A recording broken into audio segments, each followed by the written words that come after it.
شروع اللہ کے نام سے جو بڑا مہربان اور نہایت رحم کرنے والا ہے۔ السلام علیکم۔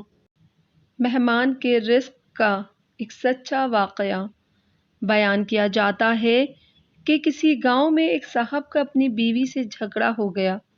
ابھی جھگڑا ختم نہیں ہوا تھا کہ اسی اثنا میں ان کے گھر مہمان آ گیا۔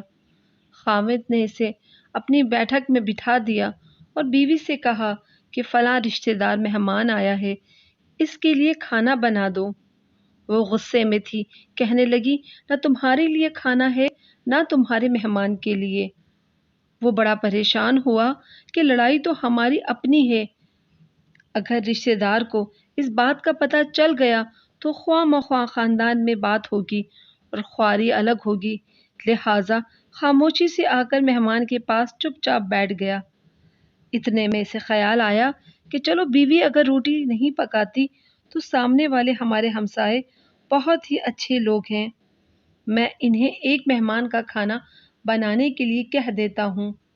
چنانچہ وہ ان کے پاس گیا اور کہنے لگا کہ بیوی کی طبیعت آج کچھ خراب ہے، لہٰذا آپ ہمارے ایک مہمان کے لیے کھانے کا انتظام کر دیں۔ انہوں نے کہا ٹھیک ہے۔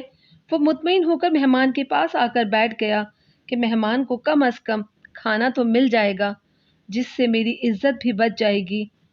تھوڑی دیر کے بعد مہمان نے کہا ذرا ٹھنڈا پانی تو لا دیجیے۔ وہ اٹھا کہ گھڑے کا ٹھنڈا پانی لاتا ہوں۔ اندر گیا تو دیکھا کہ بیوی تو زاروں قطار رو رہی ہے۔ وہ بڑا حیران ہوا اور کہنے لگا کیا بات ہے؟ اس نے پہلے سے بھی زیادہ رونا شروع کر دیا، کہنے لگی بس مجھے معاف کر دیں۔ اس کے خاوند نے کہا بتاؤ تو صحیح، آخر تمہارے رونے کی وجہ کیا ہے؟ تم ایسے کیوں رو رہی ہو؟ بیوی نے کہا کہ پہلے مجھے معاف کر دیں، پھر میں آپ کو اپنی بات سناؤں گی۔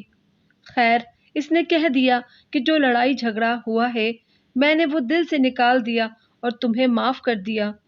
پھر وہ کہنے لگی جب آپ نے آ کر مہمان کے بارے میں بتایا اور میں نے کہہ دیا کہ نہ تمہارے لیے کچھ پکے گا اور نہ ہی تمہارے مہمان کے لیے کچھ پکے گا تو آپ چلے گئے، مگر میں نے دل میں سوچا کہ لڑائی تو میری اور آپ کی ہے اور یہ مہمان رشتہ دار ہے، ہمیں اس کے سامنے اپنے جھگڑے کا پول نہیں کھولنا چاہیے۔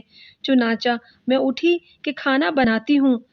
جب میں باورچی خانے میں گئی تو میں نے دیکھا کہ جس بوری میں ہمارا آٹا پڑا ہے ایک سفید لباس شخص اس بوری میں سے آٹا نکال رہا ہے۔ میں یہ منظر دیکھ کر سہم گئی۔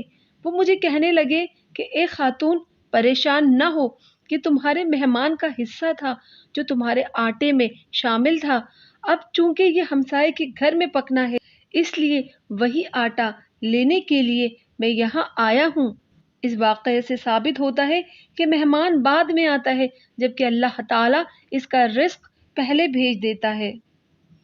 سبحان اللہ۔ ویڈیو پسند آئے تو اسے لائک کیجیے، اپنی فیملی اور فرینڈز کے ساتھ اسے شیئر کیجیے اور اسی طرح کی انفارمیٹیو ویڈیو حاصل کرنے کے لیے میرے چینل کو سبسکرائب کیجیے۔ جزاک اللہ۔